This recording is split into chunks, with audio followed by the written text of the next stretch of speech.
Queridos, nós pregamos algumas semanas sobre minha casa é uma bênção, e a última mensagem eu preguei sobre minha casa é uma bênção, amém? Domingo passado, Deus usou o pastor André, que trouxe uma mensagem linda, uma mensagem forte, que eu aconselho, se você não escutou, a ouvi-la, falando sobre a história, o título diz a história de um casamento, eu dizia que é a história do casamento, que é sobre Cristo e a noiva, amém? E isso, nós temos que entender que quando nós falamos sobre esses mistérios que a Bíblia fala, queridos, eu tenho um mistério para falar, que eu digo com relação a Cristo e a igreja, falando do casamento, é porque o que a Bíblia quer suscitar com isso é a bênção da intimidade. E nesse lugar, ele fala como se fosse um local onde não para Deus, mas às vezes para nós, se transforma num local que parece um esconderijo, algo que eu tenho que encontrar esse lugar. Sabe, queridos, quando eu converso com tantos irmãos, tantas irmãs, às vezes em aconselhamento, eu percebo que todos nós gostaríamos de encontrar um lugar de descanso. Todos nós. Ninguém quer viver num lugar de angústia. Todos querem ter um lugar de paz, de prosperidade. Nós vivemos num mundo perigoso. Essa semana, uma surpresa enorme, não sei detalhes, mas uma moça que não morava na nossa comunidade, essa moça se jogou, não sei se da garagem ou de um apartamento, e veio a falecer, uma moça jovem, de boa aparência. Não sabemos muito sobre ela. Mas eu imagino que alguém, antes de fazer algo assim, deve estar muito angustiado. Eu imagino que alguém, antes de fazer algo desse sentido, ela foi enganada dentro de si, no seu espírito, na sua alma, que não valeria mais a pena viver, que não valeria mais a pena estar aqui. Como se a morte encerrasse alguma coisa. Nós sabemos pela Bíblia que a morte é uma passagem, que se é feita com Deus, é uma passagem para a vida eterna. E se é feita sem Deus, é uma passagem também para uma vida eterna, só que longe do Senhor, longe de Deus. O que é que nós precisamos entender com relação a tudo isso? É que toda essa batalha que a gente enfrenta, tudo isso que nós lutamos diuturnamente a fazer com nossa própria mão, com o nosso próprio braço, às vezes convencidos de que se tivermos mais dinheiro, vamos ter mais segurança. Se tivermos mais dinheiro, nós vamos ter refúgio. Se tivermos mais dinheiro, vamos ter descanso. Se tivermos mais coisas, mais prosperidade, vamos conseguir ter livramento. Vamos conseguir ter saúde. Vamos vencer o medo. Não vamos ficar paralisados. Não vamos tropeçar. Na angústia receberemos socorro com mais facilidade. Achamos que a prosperidade, as finanças, as conquistas podem nos dar vida longa,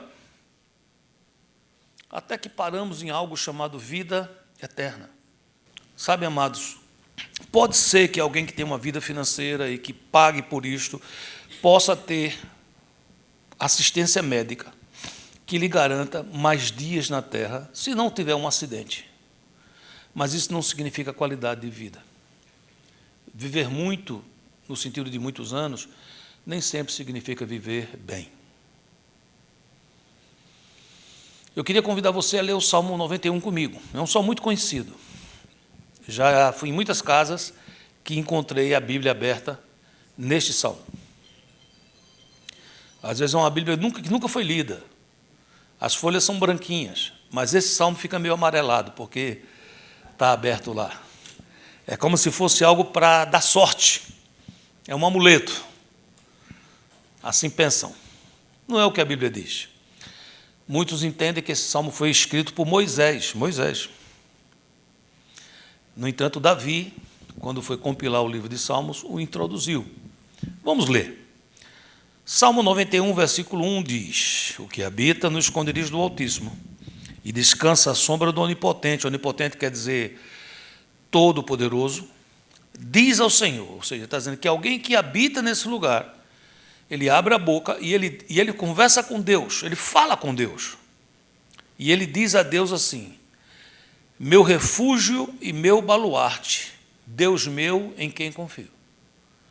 É alguém que com ousadia olha para Deus e diz: você é meu refúgio, você é meu baluarte, você é o meu Deus e eu confio em você.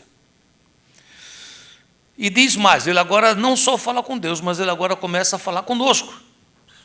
Ele diz: pois ele, se referindo a Deus, te livrará do laço do passarinheiro e da peste perniciosa, cobrir-te-á com as suas penas, e sob as suas asas estarás seguro. A sua verdade é pavês e escudo.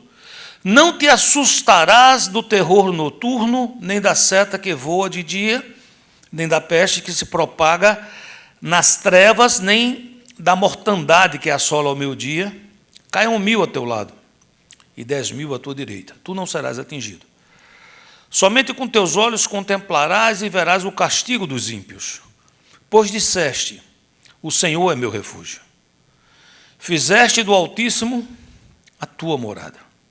Nenhum mal te sucederá, praga nenhuma chegará à tua tenda, porque aos seus anjos dará ordens a teu respeito, para que te guardem em todos os teus caminhos. Eles, os anjos do Senhor, te sustentarão nas suas mãos, para não tropeçares em alguma pedra. Pisarás o leão e a áspide, calcarás aos pés o leãozinho e a serpente. Porque a mim se apegou com amor, eu o livrarei. Pô-lo-ei a salvo, porque conhece o meu nome. Ele me invocará e eu lhe responderei. Na sua angústia eu estarei com ele. Livrá-lo-ei e o glorificarei. Saciá-lo-ei com longevidade e lhe mostrarei a minha salvação. Por favor, feche um pouco seus olhos, coloque sua mão sobre o seu coração e ore comigo. Diga assim: Senhor Deus, tu és o meu Senhor, o meu refúgio, meu baluarte, minha proteção. Eu preciso de ti, o Senhor conhece as minhas necessidades, e eu queria pedir, Senhor, fala comigo, diretamente ao meu coração, para que a tua palavra seja vida na minha vida, em nome de Jesus, amém e amém.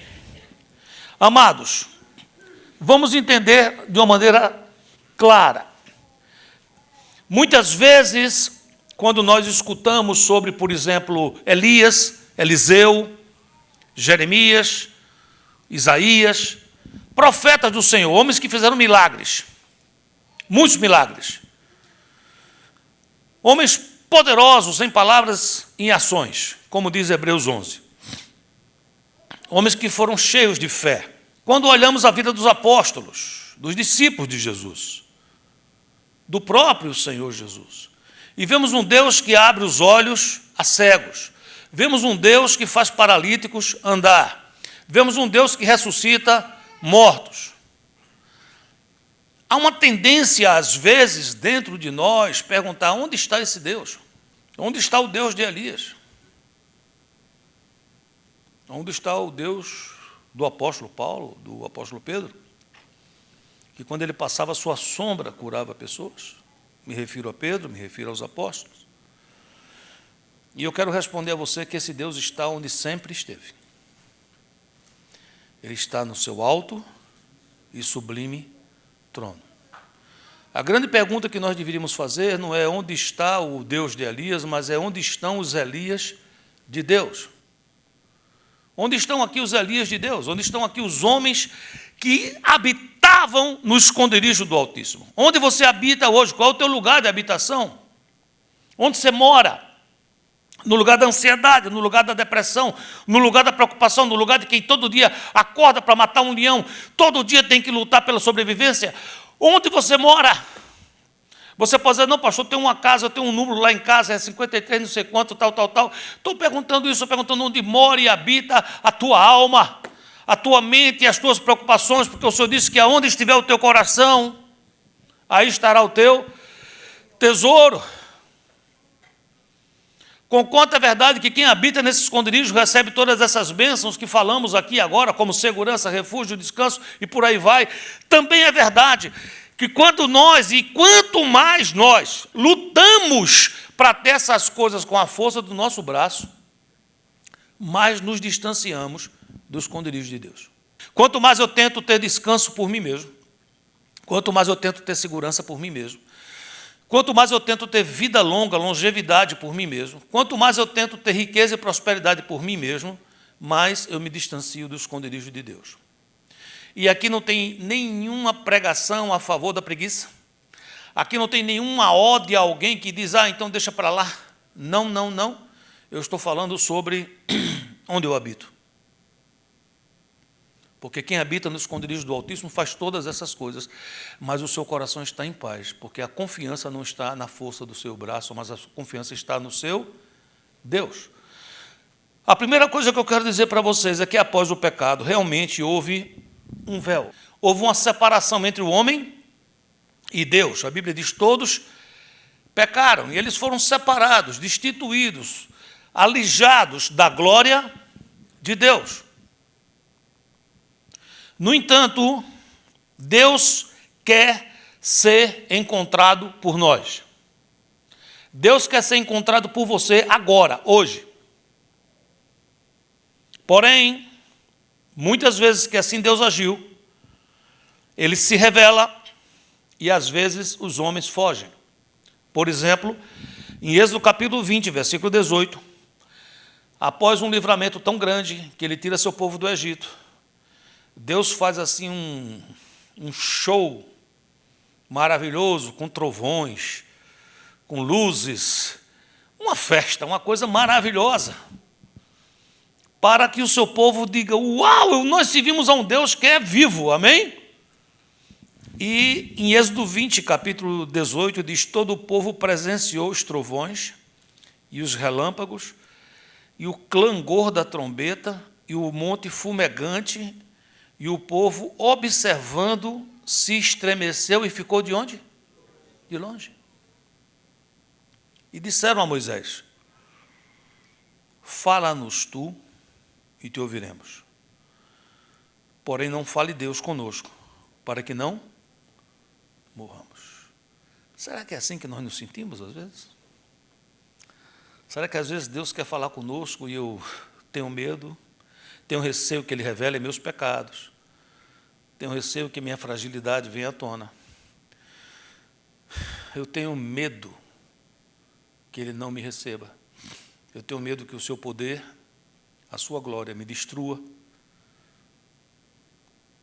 Na verdade, tudo isso era feito por amor a essas pessoas. Mas eles estavam dizendo assim, eu prefiro instituir um mediador humano. Vai, pastor Joaquim Júnior, fala com Deus, resolve essa parada e depois vem para a gente no domingo e prega. Isso nunca foi plano de Deus, você está me entendendo? Deus sempre quis se revelar a nós, sempre.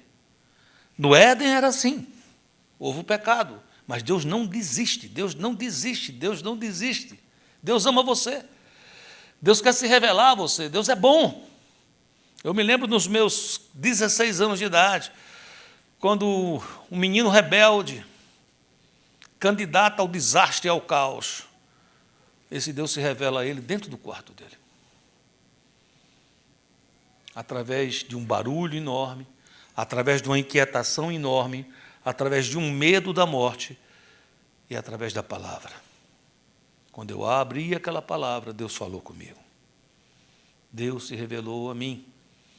Desse Deus maravilhoso, Criador dos céus, do universo, de tudo que existe, parou para escutar o choro de Ismael, era um filho de uma escrava.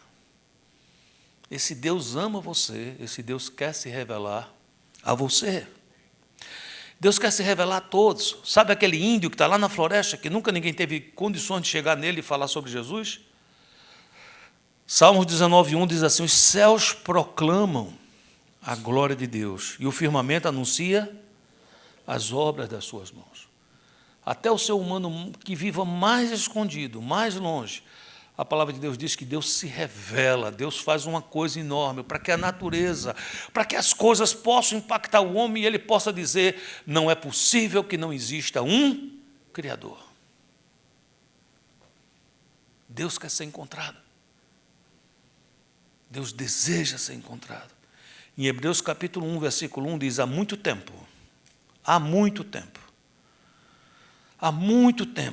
Deus falou muitas vezes e de várias maneiras aos nossos antepassados por meio dos profetas.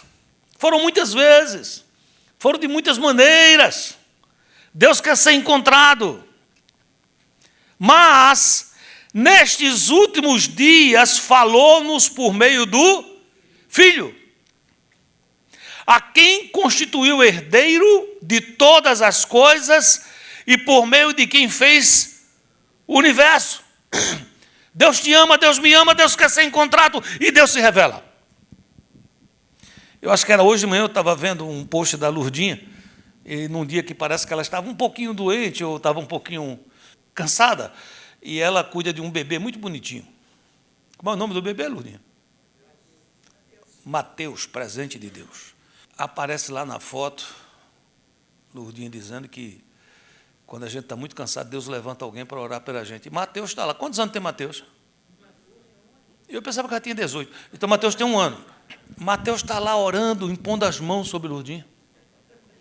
E ela reconhece. O problema não é Mateus orar.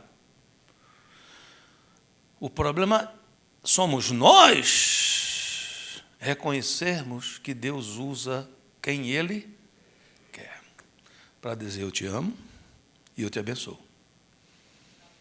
Você está sendo abençoado e abençoada por Deus agora. O problema não é Deus te abençoar, porque Deus ama você. A Bíblia diz que Deus é Pai, Ele é bom, Ele é galardoador, Ele é presenteador de todo aquele que o busca. O problema é, no meio desse barulho que eu vivo, eu percebi e eu ouvi a voz de Deus. E Jesus nos aconselha, esse que a Bíblia diz que ele falou para profetas durante tanto tempo, falou de várias formas, mas nos últimos dias, nos últimos tempos, falou-nos pelo Filho. Esse Filho diz: Deus quer falar com você, eu vim aqui para explicar isso a você. E ele dá uma dica enorme, ele fala assim, em Mateus 6,6, tu, porém, quando orares, entra no teu quarto e, fechada a porta, orarás a teu Pai que está em secreto. E teu Pai, que vê em secreto, te recompensará. É preciso que a gente entenda isso. Nós temos que criar o lugar secreto. Por quê, pastor? Porque lá encontraremos o esconderijo do Altíssimo.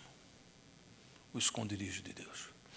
Esse lugar que nele, por causa da presença dele, emana segurança, paz, descanso, acusações caem por terra, bobajada religiosa cai no chão e se levanta o Espírito Santo de Deus. Eu nunca vi um homem que está na frente de Deus. Olhe na Bíblia, leia a Bíblia, leia, veja Isaías em capítulo 6, veja Daniel quando encontra o anjo do Senhor, veja João no Apocalipse, procure que naquela hora, quando ele olha para o Senhor, ele diz: eu quero saber se o certo é o calvinismo ou o armenismo. Eu nunca vi chegar e dizer: o senhor é de qual tipo? Assim, o senhor é a favor de língua contra língua? Nunca vi. É pecado usar essa roupa ou aquela. Eu não consegui ver na palavra, porque não dá. Não dá. Nós temos que entrar nesse lugar, igreja. Saia de onde você está agora, em nome de Jesus. Da religiosidade, dessas coisas de não pegue, não toque, não coma, não beba. Sai e entra nesse lugar secreto de santidade verdadeira. Não é porque eu pratico, eu deixo de praticar. Senhor, me ouve, porque eu não sou como ele, porque eu dou o dízimo.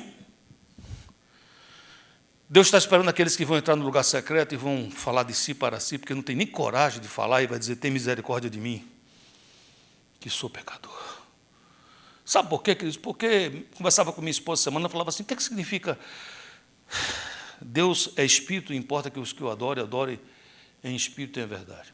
Isso é um texto muito profundo, nós podemos dizer tantas coisas, mas lembre-se, isso suscita essa resposta de Jesus, uma pergunta que a mulher samaritana faz, ela diz, é para orar aqui ou ali? Ela dá 2 lugares, que era o costume, que era o hábito. E ele diz, vai ter dias que você não vai poder orar nem aqui e nem ali. Você tem que saber que Deus é Espírito. Deus é Espírito. Por ser Espírito, Ele está em todo lugar. Então é preciso que você entenda isso e esqueça do lugar. Se for naquele lugar, ore. Se for naquele, ore. Se não for nenhum dos dois, ore, adore, busque, clame, entre no lugar secreto. É uma questão de vida para você e para mim. É uma questão de sobrevivência. Eu tenho que entrar nesse lugar. Eu preciso entrar pela madrugada. Eu preciso entrar quando eu me acordo. Ah, pastor, você se acordou porque você precisava de atender uma necessidade fisiológica de noite. Ok, eu atendo, mas depois eu oro. É preciso que você encontre o seu quarto, o seu lugar secreto. Não dá para viver sem isso. Não dá para viver sem isso. Precisamos entender isso. Compreender e receber. E quando ele diz, é preciso que adorem em espírito e em... Por que em verdade, pastor?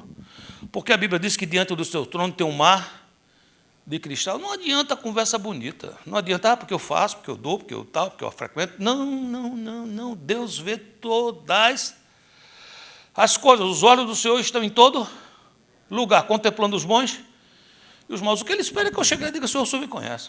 O Senhor sabe minhas falhas. Não tem nada escondido, o Senhor sabe tudo. Eu estou aqui. Quando Moisés desce do monte com o rosto brilhando, a Bíblia diz que por um tempo ele percebia que quando ele deixava de estar lá, a glória ia desvanecendo. Ele estava lá no monte, o rosto brilhava. Quando ele descia, ia passando o tempo, a glória... Então, para que o povo não visse que a glória desvanecia, ele usava o quê? Um véu. Até que ele entendeu, não vou conseguir viver no monte, nós somos um povo nômade, a gente tem que andar. Então foi quando foi instituído a tenda do encontro. Quando Deus queria falar com Moisés, ele entrava numa tenda. Ali era o lugar secreto. Ali era o lugar onde Moisés conseguia adentrar no esconderijo do Altíssimo. A Bíblia diz que para Josué, esse lugar era a porta da tenda. Para os homens de Israel, esse lugar era na porta da sua própria tenda. Eles saíam, ficavam em pé na sua própria tenda, enquanto a glória do Senhor estava ali. Deus quer ser encontrado. Deus fala com o povo inteiro, usando uma nuvem, Shekinah. A nuvem estava sobre o povo, eles podiam ver, a glória de Deus está aqui. Durante o dia, aquela nuvem o protegia do sol. Mas era a glória de Deus. A nuvem andava, o povo andava. A nuvem parava, parava. O que é que significa isso, pastor? O lugar secreto deve determinar se eu ando ou se eu paro.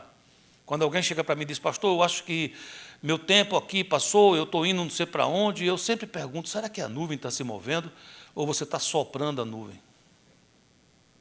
Que é isso que você precisa saber. Cuidado para não soprar a nuvem. Cuidado. Deixa que a nuvem se mova e você segue. Você diz, mas nas noites escuras eu não consigo ver a nuvem. Ele vai mandar uma coluna de fogo. Deus quer ser visto, Deus quer ser encontrado. A busca da intimidade nos faz alcançar o deleite da presença do Senhor.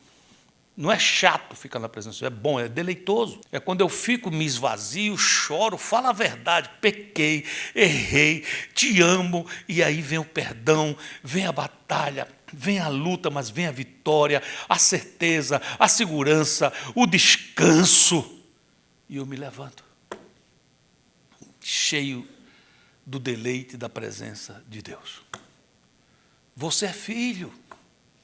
Você pode sentar no colo do papai. Sabe, queridos, quando a gente entende tudo isso, e quando eu penso principalmente em Josué, e quando eu entendo esse versículo, diz assim: aquele que habita. Aquele que habita.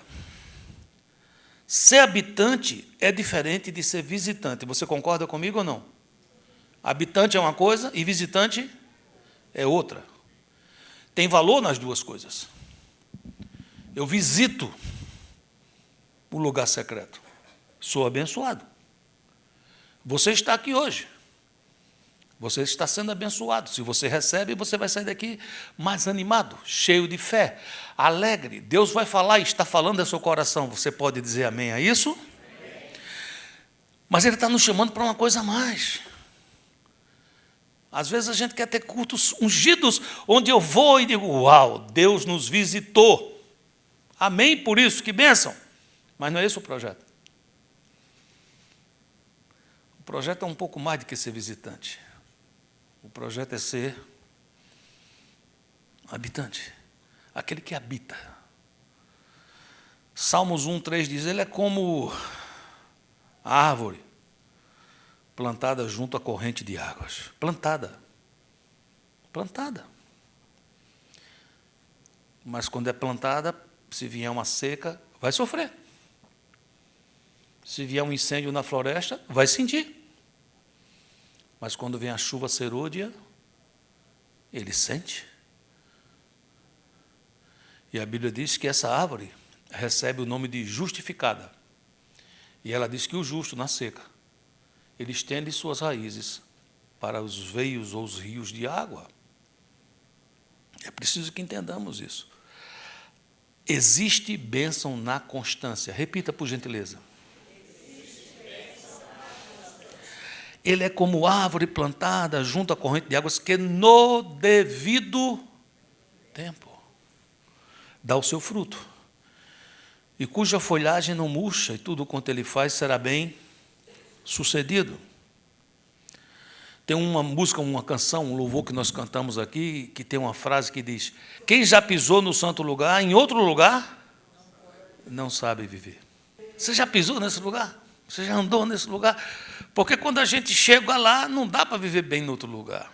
A gente fica mais ou menos como o Salmo 42:1, que diz assim: como suspira a coça pelas correntes das águas, assim por ti, ó Deus, suspira a minha alma. Podemos ter tanta coisa. Entenda, às vezes eu falo coisas aqui que não são ruins em si mesma. Elas se tornam ruins quando elas tomam um lugar que não é dela. Quando eu estou nesse lugar, esse lugar produz algo em mim, esse lugar produz algo em você. A primeira coisa que esse lugar produz, por incrível que pareça, é o temor ao Senhor, que é o princípio de toda a sabedoria. E não entenda temor como medo. É muito diferente. A Bíblia diz que o medo prevê castigo. O temor não é isso. O temor é o respeito que gera obediência. Nós estamos vendo uma geração que perdeu o temor ao Senhor, perdeu o respeito. Pecam deliberadamente, zombam, fazem passeatas, pegando os símbolos cristãos e fazendo coisas horríveis. Provérbios 14:27 diz: o temor ao Senhor é uma fonte de vida e ajuda a evitar as armadilhas da morte. Existem armadilhas mortais para nós. Você não sabia? Todo dia, quando eu acordo, existem armadilhas prontas, mortais. Você diz: como é que você se livra, pastor? Do mesmo jeito que você se livra, que nós nos livramos. Como? Tendo um temor a Deus, o respeito que gera obediência. É o temor que nos leva a ser fiel à nossa esposa, à nossa família, à nossa igreja. Mas não tem ninguém vendo. Ora, se eu tenho temor a Deus, eu já sei que Deus tudo vê. Ele ouve tudo. Por isso que o salmista diz que as palavras dos meus lábios e o meditar do meu coração sejam agradáveis à tua presença, ó Senhor, rocha minha, redentor meu. Isaías 57:15 nos dá o endereço de Deus. Você quer o endereço de Deus? Diz assim: pois assim diz o alto e sublime, que vive para sempre e cujo nome é santo. Agora Deus vai dizer onde mora. Você quer ouvir? Habito no lugar alto e santo, mas habito também com o contrito e humilde de espírito, para dar o quê? Novo ânimo ao espírito do humilde e novo alento ao coração do contrito. Passagem direta para esse lugar. Viver uma vida que respeita a Deus, tem temor ao Senhor, o ama, não quer ferir a santidade de Deus, não quer ferir a santidade do Senhor. Isso aqui se eu fizer eu vou ficar melhor, eu vou ficar mais rico. Meu ministério vai crescer. A minha empresa. Eu não quero ferir a santidade de Deus. Por quê? Porque Deus é aquele que levanta e é aquele que abaixa. Deus é o que abre, Deus é o que fecha. Precisamos entender isso. Esse lugar, queridos, quando eu estou nele, produz o descanso verdadeiro. Você falou, o que é que significa descanso verdadeiro, pastor? Eu estive agora em Stanford, vocês oraram por mim, lembra? E eu fui ministrar um seminário, um workshop para pastores, pastoras, líderes. E eu fui bem claro, eu quero falar com os cansados, né? Eu quase disse, eu quero falar com os que estão na caverna de Adulão, aqueles que estão cansados, chateados, aborrecidos, se sentindo traídos. Nossa sala encheu, tinha gente em pé. E ali tinha homens e mulheres diante de mim dizendo assim, eu durmo, mas não descanso. Eu acordo pela manhã cansado. Eu tiro férias e quando eu volto das férias eu estou pior. Porque não tem a ver com isso. Tem a ver com o descanso da alma, que faz com que eu tenha uma relação boa com o meu trabalho, com minha missão, com as coisas que eu faço. Trabalhar não é ruim. É ruim quando o trabalho se torna um fardo. Muita gente diz, não, o trabalho veio depois que Adão pecou. Não, o trabalho veio antes. A Bíblia diz que Deus fez tudo, mas ainda não tinha fruto, porque Ele ainda não tinha feito o homem para arar a terra. Trabalho é bom. O castigo não foi trabalhar, o castigo foi do suor do teu rosto dependerás. É a dependência da força do braço. Esse é o castigo. E o Shabat verdadeiro, o descanso verdadeiro, é quando eu saio do suor do rosto para estar no esconderijo do Altíssimo. Continuo a trabalhar, mas eu não confio mais na força do meu braço. Eu continuo a trabalhar, mas eu não ponho minha confiança no homem. Você me acompanha? E descansa à sombra do Todo-Poderoso. Não se pode, queridos, estar à sombra sem estar muito perto. Entende o que eu estou dizendo, sim ou não? Eu sou fã daquele quebra-sol. Já ouviu falar quebra-sol? E eu, quando às vezes vou comprar um carro, vou contar a vocês. Eu procuro aquele quebra-sol que você estica. Porque eu gosto de botar minha cadeira onde? Lá atrás. Por que, pastor? Você está muito gordo? Não. É porque eu penso que eu sou Ayrton Senna, aquele pessoal de Fórmula 1 que dirige lá atrás. Aí eu gosto daquele que vem, porque se ele não vier, ele vai proteger só aqui, mas o sol vai ficar batendo aqui. Você entendeu ou não? Eu estou andando com um carro atualmente que ele não tem esse quebra-sol. Uma bênção de Deus, o carro, o presente que recebi. Mas ainda não tem o quebra-sol. Ele diz, o que é que você faz? Eu procuro a sombra. Às vezes eu encontro um caminhão que eu antes não gostava. Hoje eu acho os caminhões uma bênção. Você diz, o que é que você faz? Eu não fico atrás nem ultrapasso o caminhão. Eu fico do ladinho dele, fico bem pertinho do caminhão. E ainda dou tchau para o caminhoneiro. Digo, Deus te abençoe, meu filho. Fica aí. Porque eu quero ficar onde? A sombra. Não dá para ficar na sombra se não ficar muito... E descansa à sombra do Todo. Como é que você vai descansar à sombra do Todo-Poderoso a 150 quilômetros de distância? e descansa à sombra do Todo-Poderoso. Vou te ver pela internet, Jesus. Não dá, viu? Tem que colar. Você está me entendendo, sim ou não? Isso preciso entender que quando eu estou nesse lugar, a primeira sensação após me sentir descansado é me sentir protegido. É me sentir protegido. Toda vez que eu estive passando alguma dificuldade, que alguém que podia fazer algo por mim, me recebeu na sua casa, escutou a história e disse, você tem razão e eu estou contigo. Eu me lembro como se fosse hoje. Muitos anos atrás, eu tinha várias lojas, e eu tinha uma loja no shopping center. Era uma semi-âncora, uma loja grande. E, por uma questão de politicagem, eles entraram contra mim na justiça. E eu recebi uma carta cancelando aquele contrato porque eles queriam pegar a minha área e entregar para uma outra empresa, maior. E aquilo ia ser um desassossego para mim. Havia uma brecha contratual que dava a eles essa chance. E tinha um irmão da igreja, que era minha ovelha, ele era juiz. E eu liguei para ele e disse, eu não quero que você faça nada diferente por mim, eu quero só que você analise e diga, você pode resolver isso ou você não pode resolver isso. Me diga a verdade. Ele disse, vem aqui em casa, pastor. Eu fui, entreguei a ele leu, releu, e ele disse, eles estão errados, pastor. Eles entraram na justiça? Entraram.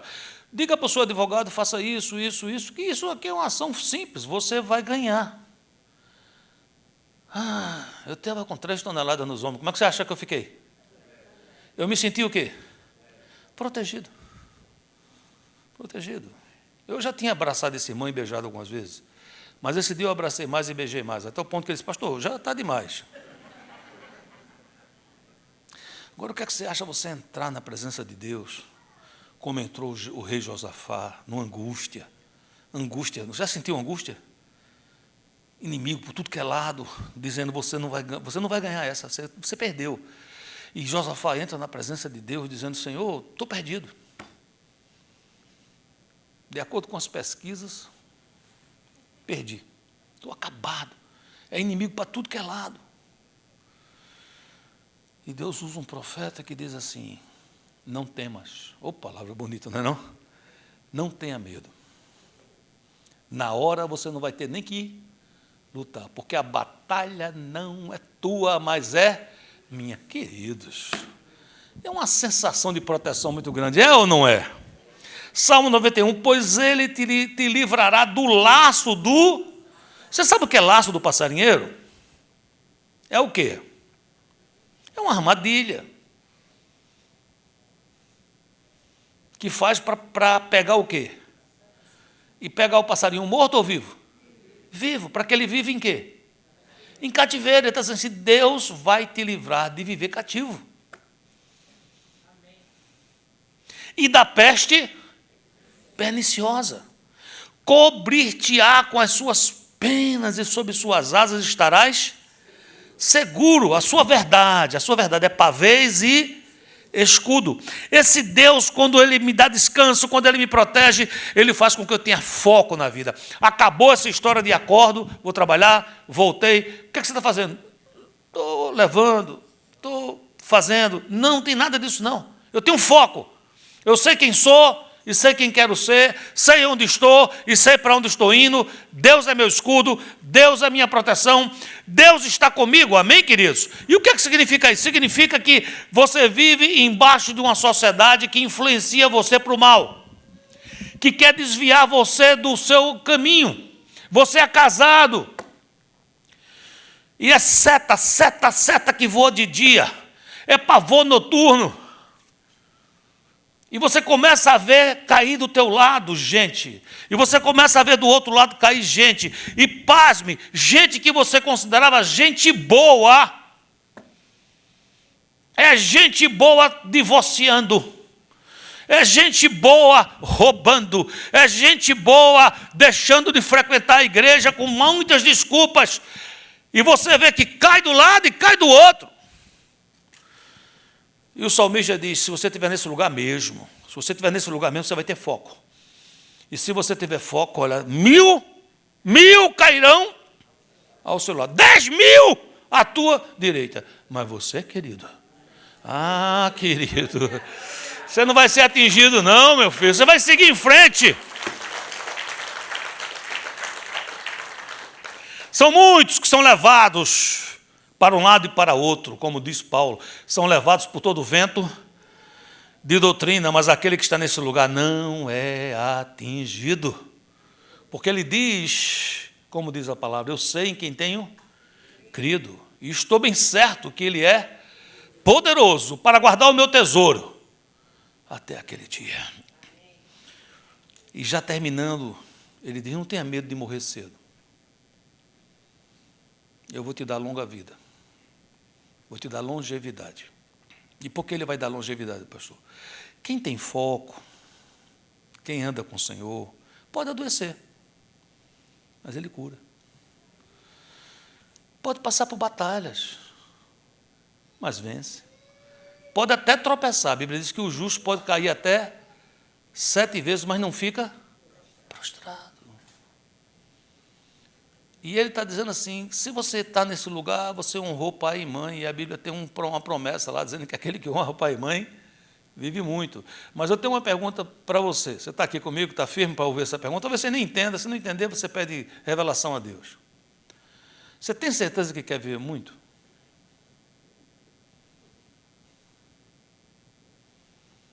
Com os anos, a juventude passa. Os hormônios, eles começam a ter um certo litígio entre si. É preciso que os médicos bons façam modulação hormonal. É dizer para a progesterona que ela tem que subir, é dizer para o cortisol que ele tem que descer, e é dizer para a testosterona, por favor, suba, minha filha. Viver muito, queridos, é para quem tem propósito. Viver muito é para quem não tem os olhos apenas no fulgor da juventude. Viver muito é para aqueles que entendem. E com o passar dos anos, pode ser que muita energia fique para trás. Pode ser que você diga, eu tenho, nessa vida, eu tenho mais passado do que futuro. Mas se você tem foco, se você tem missão,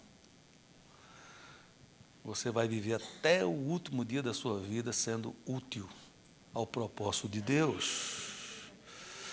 Amém, queridos? Saciá-lo-ei com longevidade. Saciá-lo-ei com longevidade.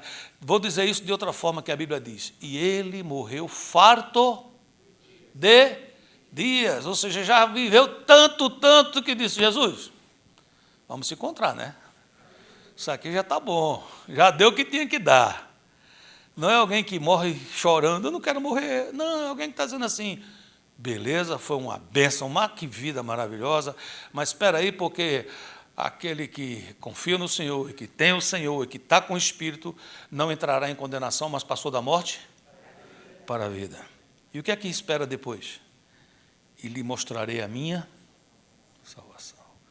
Eu não terei medo de morrer. Eu quero concluir, você está comigo aqui? Nesse lugar que eu estou dizendo aqui, tem revelação, diga, tem revelação. Moisés, preste atenção, você está aqui comigo? Me dê só um minutinho, pessoal do louvor, que eu ainda tenho aqui, eu estou dizendo que estou concluindo, mas é uma conclusão pastoral, é aquela que leva uns 3 minutos. Então, veja bem, Moisés, queridos, passou 40 anos aprendendo. A Bíblia diz que ele foi educado em toda a arte e ciência egípcia. A Bíblia diz em Atos que ele era um homem forte em palavras e ações. Moisés falava ou não falava? Pronto. Moisés passa 40 anos no deserto e ele vai cuidar das cabras do seu sogro. Nem dele era. Quando Deus aparece a Moisés numa sarça ardente e diz a ele, tu vais lá falar com o faraó, ele fala, eu sou um homem pesado em palavras. Espera aí, Atos está dizendo que ele era um homem o quê? Forte em palavras. E ele agora está dizendo que ele é o quê? Pesado. Daí muita gente fala, Moisés era gago.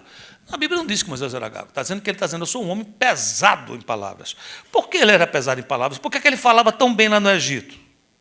Porque ela era estudo, era um local acadêmico onde ele vivia, de acordo com aquela época, estudando, falando, discutindo, falando. Isso fazia parte da vida dele. Quando ele foi para lá, ele passava o dia sem ninguém, passava o dia com cabras. Não sei como é que na sua terra as cabras falam, você sabe, não? Na minha é mais ou menos assim. Entendeu? Então, eu acho que quando Deus disse Moisés, a primeira vez, eu não acho, não, a Bíblia não diz, ele olhou para Deus e disse, não. Então Deus falou, eu quero que você vá falar. Ele falou, não, quer dizer, eu sou pesado em palavras. Ele estava enferrujado, você entendeu ou não? Eu estudei inglês, me formei aqui no Miami-Dade, já preguei em inglês, fiz música em inglês, mas aqui em Miami, às vezes, eu não falo inglês. Por que não fala? Ô, meu filho, toda vez que eu começo a falar inglês, as pessoas já entendem que eu sou hispano. E eles imediatamente switch para quê? Espanhol. E eu já entro no espanhol. Amém? Fui agora para Stanford. Primeiro momento que eu chego para conversar ali em inglês. Eu estou o quê? Entendeu? Estou enferrujado. Mas o que é que eu faço já sabendo disso? 24 horas antes, 48, começo a escutar tudo em inglês. Pregação em inglês, tudo em inglês. Para quando eu chegar lá, já está, speaking English, ok? Entendeu? Aí vou melhorando durante a viagem. Quando eu voltei de Stanford, todo mundo que veio falar em espanhol comigo, eu só estava falando inglês. Estava uma coisa impressionante. Sonhando em inglês, estava uma coisa incrível. Porque quando a gente se expõe, você recebe o reflexo. Está entendendo, sim ou não? Moisés se expôs ao palácio do faraó e ele ficou forte em ações e palavras, e quando uma pessoa chateou Moisés, ele agiu como um egípcio. Como foi que ele fez com aquela pessoa que chateou ele? Matou. Reflexo, compreende ou não? 40 anos cuidando de cabra. Deus chama, ele diz o quê? O que é que ele diz? Não estão sabendo fazer bem cabra. Maravilhoso, impressionante. Mas agora chegou outra fase, queridos. Não dá para ser orgulhoso, não dá para ser alguém que não fala, mas é preciso que abra a boca para falar as coisas certas. Você entende ou não?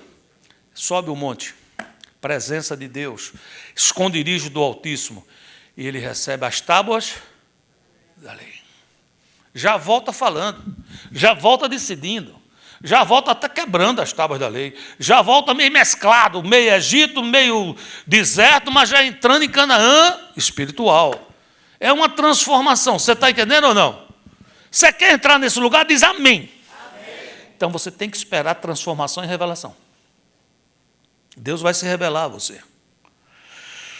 Você não entrou num clube, você foi gerado pelo Espírito. E como é que é o Espírito? O Espírito é um vento que vem de onde quer. Você ouve a sua voz, não sabe de onde ele vem nem para onde vai. Assim é todo aquele que é gerado do Espírito. Agora, se você fica nesse lugar, esse lugar dá autoridade. Não confunda autoridade com autoritarismo. Autoritarismo é brabeza, chateação, é carteirada, eu sou isso. Isso não tem nada a ver com o que eu estou dizendo. Estou falando sobre autoridade. É alguém que esteve na presença do Senhor. Deus autoriza e o rosto de Moisés brilha. Entendi, pastor. Eu tive uma experiência com Deus alguns anos atrás. Bênção, mas é insuficiente. O véu não resolve glória que se desvanece. Você, papai, você, mamãe, passamos muitos dias aqui falando sobre sua casa, minha casa. O filho e a sua filha, os seus netos, querem ver uma glória renovada. A autoridade do passado precisa ser renovada. Não é o que você fala, mas como fala. Qualquer pessoa que seja inteligente pode pegar a apostila modelo e repetir. Eu já conheci muita gente aqui na igreja que fez o GE há muitos anos e estudou a apostila modelo, reprogramando relacionamentos. Quando eu falo com essa pessoa, ela sabe mais que eu que escrevi. Mas não tem autoridade nenhuma, porque eu não vejo nada na vida dela.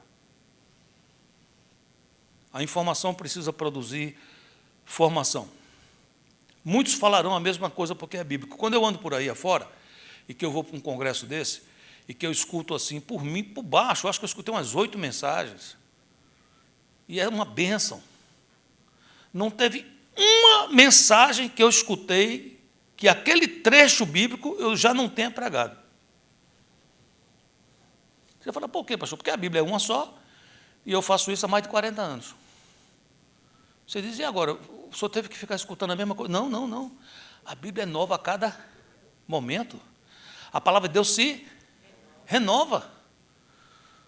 Não é o que você fala, mas é como fala. O irmão que pregou, o irmão que falou, veio acompanhado de experiências, veio acompanhado de uma unção renovada. Ele não estava com véu, ele se desnudou. Você acha que quando eu entrei no quarto com aqueles pastores, aquelas pastoras, aqueles líderes, para falar sobre burnout, sobre cansaço emocional, você acha que eles não viram isso em algum lugar? Qualquer YouTube que você der aí, burnout, qualquer coisa, você vai escutar sobre esse assunto. E por que era para terminar? Era para ser de 3h40 até 5, e nós ficamos até 6 e só paramos, porque tinha outra coisa. Eu digo, meus irmãos, pega meu telefone, a gente conversa depois. É porque eu me desnudei. Eu contei minha história, contei minha luta, minha batalha. Então isso tira o véu. Você entende o que eu estou dizendo ou não? Eu estou dizendo, meu irmão, eu passo a mesma luta que você passa, mas eu estou lá no esconderijo, e vez por outra, quando eu vejo, eu estou saindo, e o negócio não é visitar, eu quero habitar nesse lugar. Não é o que você fala, papai, não é o que você fala, mamãe, porque muitos falam a mesma coisa, mas é como você fala. É Deus quem me dá a revelação como eu devo falar. E essa palavra, a diferença vai ser, ela vai ser ungida ou ela vai ser apenas transmitida academicamente. Sabe, queridos, essa palavra não é para ser pesada. Essa palavra é para ser cheia de esperança. Essa palavra diz que tem um Deus tremendo, poderoso, que é acima das religiões. Deus é acima de toda e qualquer religião, porque se não fosse assim, não seria Deus. E esse Deus está dizendo a mim, esse Deus está dizendo a você, eu amo você. Eu amo você. E eu quero ter intimidade com você. Me busca no meu lugar secreto. Me busca no lugar de adoração. Aí eu quero me revelar a você. Te darei descanso, segurança, prosperidade, foco, longevidade e vida eterna. Que Deus abençoe a cada um de vocês, em nome de Jesus. Posso orar por vocês? Amém. Pai amado, em nome de Jesus. Nos cansa, Senhor, tentar viver longe de Ti. Compreender, explicar, tentar entender, longe da Tua presença.